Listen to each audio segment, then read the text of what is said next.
नमस्कार प्रिय दर्शक बंधुगण सम्बलभूमिर आज कार्यक्रम को आपण मानकु अनेक अनेक स्वागत। वर्तमान निर्वाचन सरीजिबा परे जो माने आमदानी होई आसीथिले बाहरु किए दिल्ली रु आसीथिले किए भुवनेश्वर रु आसीथिले आउ किए अंगूर रु आसीथिले जहाँ भी हो समान आमदानी होई आसीथिले सेमाने स्थायी बासिंदा नथिले से निर्वाचन मंडली सेमाने निजर डेरा परिवर्तन करि दैछंती एवं आउ तांकर देखा मिलु नाही। काहे देखा मिलिबो? तांको तो समाज सेवा करिवार थिला, भोट पाइकरी एमएलए बनी करी मंत्री बनी करी कि सांसद भी बनी करी जेहेतु सेमाने समाज सेवा करि पारिबे नाही तेणु सेमाने निजर डेरा परिवर्तन करिदेले।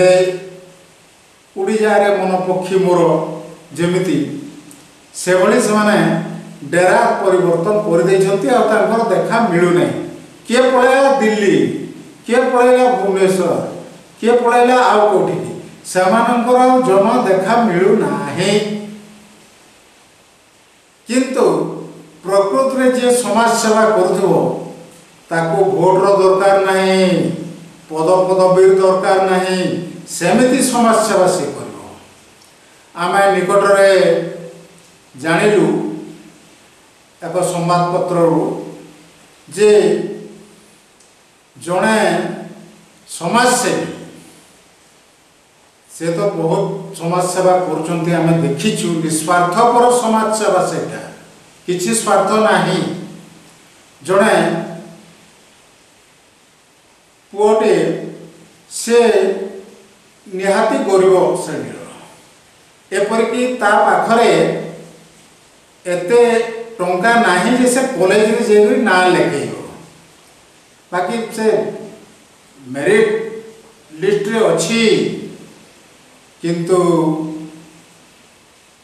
एही कथा किए बा कहार जाउछि जे ना लेखे देइबो तार टंका खर्च करिवो, बहीपत्र खर्च करिवो, यूनिफॉर्म पर खर्च करिवो, ड्रेस कोड जो अछि से अनुसार।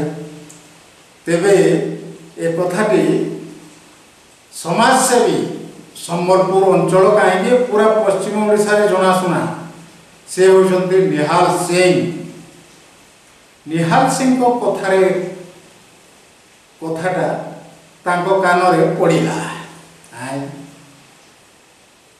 कौनसी जन बंधु तांको कहले जे एमती गोटे पिला अछि आ से ना लेखाई पारु नाही। तुरंत से पिला को डाकी तार समस्त खर्च बार्च व्यवस्था निज हाथरो से ताको प्रदान करिसंती। एथिपाई आमे समाजसेवी निहाल सिंह को अनेक अनेक अभिनंदन जणाइबु एवं आमे जानिछु ताको संस्पर्शरे आसीछु मध्य आमे आमको भी से भीमसार रे बहुत सहयोग करथिले निहाल सिंह। से कथा आमे भूलिबु नाही। तांको ठारे आमे कृतज्ञता प्रकाश करूछु। तो एथिरु जणा पड़े जे जणे समाज सेवा करिबा को हेले ताको एमएलए हेबा दरकार नाही, मंत्री हेबा दरकार नाही, सांसद भी हेबा दरकार नाही। समाज सेवी ही समाज सेवा करिवो। आ मंत्री होले कोन से समाज सेवा करि दबो जे कि जीवन रे केबे करि नै। एभली कथा एटा आपण माने विचार करिवे। एटा मु जहा देखिली सुनिली से कथा कहि दउची। तेबे वर्तमान विधानसभा जो आमर बजट अधिवेशन चली एटा मौसुमी अधिवेशन कहिथिले ठीक होइथांता। मौसुमी अधिवेशन कारण खूब बड़ मौसम रे चली आमर ए बजट अधिवेशनटा केमती प्रतिदिन हो आला, प्रतिदिन हट्टगोल, प्रतिदिन गृह कार्य अचल एभली है ଆରମ୍ଭ ମାତ୍ର ଏଇଟା ଚାଲିଛି ଆଉ ଏଇଟା ଚାଲିଥିବ ମଧ୍ୟ। କାରଣ କହି ହେଉଥାଏ ପରକୁ ଆଉ ନଦୀ ସହି ନିଜ ଘରକୁ, ଏଭଳି ପରିସ୍ଥିତିରେ ଏ ବିଧାନସଭାଟା ଚାଲିଛି। ଏଣୁ ଏଇଟା ପ୍ରକୃତରେ ଠିକ୍ ହେଉନାହିଁ କହିବେ ସଚେତନ ନାଗରିକ, ଏବଂ କହୁଛନ୍ତି ମଧ୍ୟ ଯେ ଏତେ ଅର୍ଥ ବ୍ୟୟ କରି ଗୋଟିଏ ବିଧାନସଭା ଅଧିବେଶନ ହେବ, ସେଠାରେ ଯଦି ଲୋକଙ୍କର ମଙ୍ଗଳ ପାଇଁ କି ସୁବିଧା ଅସୁବିଧା ପାଇଁ ଯଦି ଆଲୋଚନା ନ ହେବ, ସେ ଭଳି ବିଧାନସଭା ମୂଲ୍ୟ କ'ଣ? ପବିତ୍ର ମନ୍ଦିର ବିଧାନସଭା ହେଉଛି ଗୋଟିଏ ମନ୍ଦିର ମଧ୍ୟରୁ ପବିତ୍ର ମନ୍ଦିର। ସେଠାରେ ଯେଉଁ ସବୁ ନିଷ୍ପତ୍ତି ନିଆଯାଏ ତାକୁ କାର୍ଯ୍ୟକାରୀ କରାଯାଇଥାଏ। ଏଣୁ ସେଠାରେ ହଟ୍ଟଗୋଳ ନକରି ହଁ ଅମୁକ ରାଜ୍ୟପାଳଙ୍କ ପୁଅକୁ କାହିଁକି ଗିରଫ କରାଯାଉନାହିଁ କହିବ, ମନ୍ତ୍ରୀ ପରା 15 ଦିନ ସମୟ ଦେଇଛନ୍ତି ଆଇନ ମନ୍ତ୍ରୀ ପୃଥ୍ୱୀରାଜ ହରିଚନ୍ଦନ, ଟିକେ ଅପେକ୍ଷା କରାଯାଉ 15 ଦିନ, ତାପରେ ହୋ ହଲ୍ଲା କରିବ।